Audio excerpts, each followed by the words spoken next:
All right, let's dive right into this explainer. Today, we're looking at the incredible scale of Masqati Dairy, and honestly, it is a phenomenal story. We're looking at a brand that started way back in 1962 with literally just two buffaloes. The founder bought them simply to provide milk for his daughter, and then, when they had a bit of excess, they just started selling it. Fast forward to today, and that tiny two-buffalo operation has transformed into a massive modern empire. It's a really fascinating blueprint, and we're going to uncover exactly how they pulled it off. Now, take a look at this number, 600 crore. What's truly staggering about achieving a turnover like that is that they did it entirely through family effort. There are no massive venture capital firms here, no angel investors swooping in to dictate terms. This was built completely through internal funding, just grinding it out day by day, relying completely on their own resources and profits. So it really begs the ultimate question, right? How do you actually build a 600 crore empire with zero outside investment, all while never once compromising on your core ethical constraints? Well, we're going to extract the actionable business lessons from this family's journey and present them to you as a mentor's blueprint. Whether you're scaling a tech startup or running a local shop, these are sustainable business strategies you can literally apply today. So here is our roadmap for today's explainer. We'll cover 1, the foundation of purity, 2, marketing through taste, 3, the family partnership, 4, controlling the supply chain, 5, ethics as a strategy, and finally, 6, the mentor's playbook.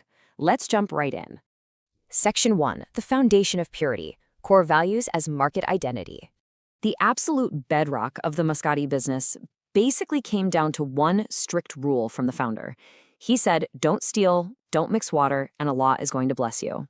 He firmly believed that feeding his family with illegitimate money or cheating customers in any way would just completely destroy them. So the entire brand was built on this unshakable foundation of purity. For them, quality wasn't just a clever marketing gimmick. It was a deeply held moral imperative. But that actually created an immediate market challenge for them. Think about it. The entire industry at the time was dominated by 3% fat milk. It was cheap, it was doctor recommended, and it was literally everywhere. But Masqati flat out refused to dilute their 7.5% pure buffalo milk standard just to compete on price. They knew that the authentic taste and premium quality of unadulterated milk was their ultimate competitive advantage, even if it made it a bit harder to sell at first. Section 2, marketing through taste, the Ramadan sampling strategy. So, how did they overcome that hurdle? They utilized a brilliant boots-on-the-ground marketing approach, timed perfectly for Ramadan. They literally hand-packed these little 200 ml pouches of their pure milk and took them directly to mosques, handing them out for free during iftar. This allowed the public to instantly contrast the rich, heavy 7.5% fat taste of Masqati with the watery 3% stuff they were used to buying. By just letting the product speak for itself, they captured a loyal customer base almost instantly. And you know what? This strategy worked flawlessly. On the very first day of this Ramadan sampling campaign, they sold an astonishing 4,900 liters of milk. The public finally tasted what real whole buffalo milk was supposed to be, and their brand awareness just skyrocketed overnight. Section 3, the family partnership, harmony and operational efficiency. Now, managing that kind of explosive growth without any outside ownership is notoriously difficult, but they maintained incredible family harmony through a very strict division of labor among the 6 brothers. Sultan handled production. Khalid and Adel were on the ground doing marketing. Manan managed all construction. Ali completely owned the transport and mechanic operations, and the eldest brother was entirely in charge of cattle and fodder procurement. By dividing up the empire like this, they ensured serious operational efficiency without ever stepping on each other's toes. But let's be real, disagreements happen when money is involved. To tackle this, every single Friday, the brothers sat down for a dedicated, structured meeting. If there was any tension building up, they talked it out right then and there. They aligned their goals, ended any bickering immediately, and just kept the family totally unified.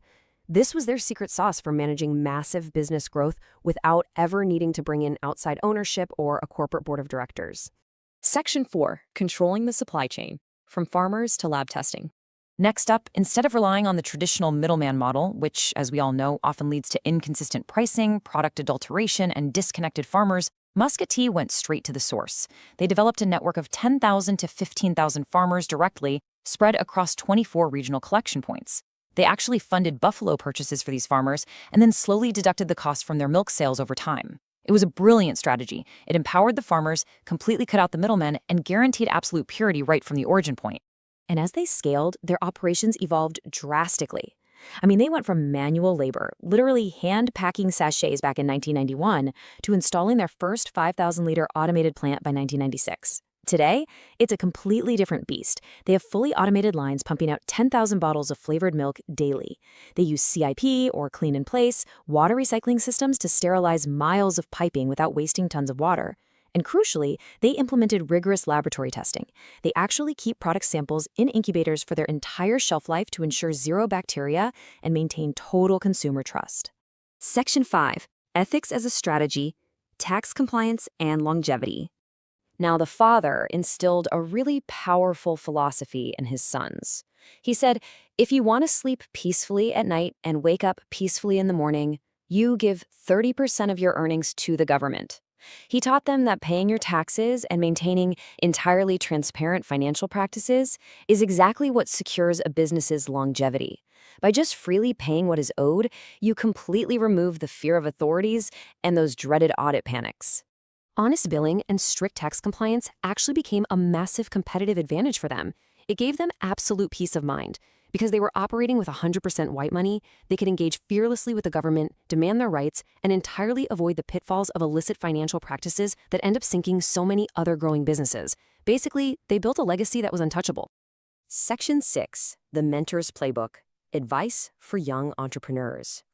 First up in the playbook is the concept of the market feedback loop. Call it, one of the directors emphasizes that founders absolutely must not get stuck behind a desk.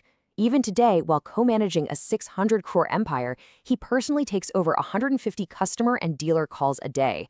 You have to engage directly with your market to catch operational blind spots long before they turn into massive failures. The core of the Masqati playbook is incredibly practical. First, get that direct market feedback yourself. Second, live strictly below your means. He advises, if you earn 10 rupees, spend 7 and save 3. Third, never rely on business loans. Grow organically so you never have to answer to creditors. And finally, avoid idleness and late-night loitering. Put your energy into productive work, because a busy, focused person simply doesn't have the time to get derailed. So, I want to leave you with this question to ponder. Armed with the Masqati playbook, how are you going to apply this uncompromising stance on pure quality, direct supply chain control, and transparent ethics to build your own sustainable business? Think about how doing things the right way, even if it feels like the hard way initially, is actually the ultimate shortcut to long-term success. Thanks so much for joining me on this explainer, and I'll catch you in the next one.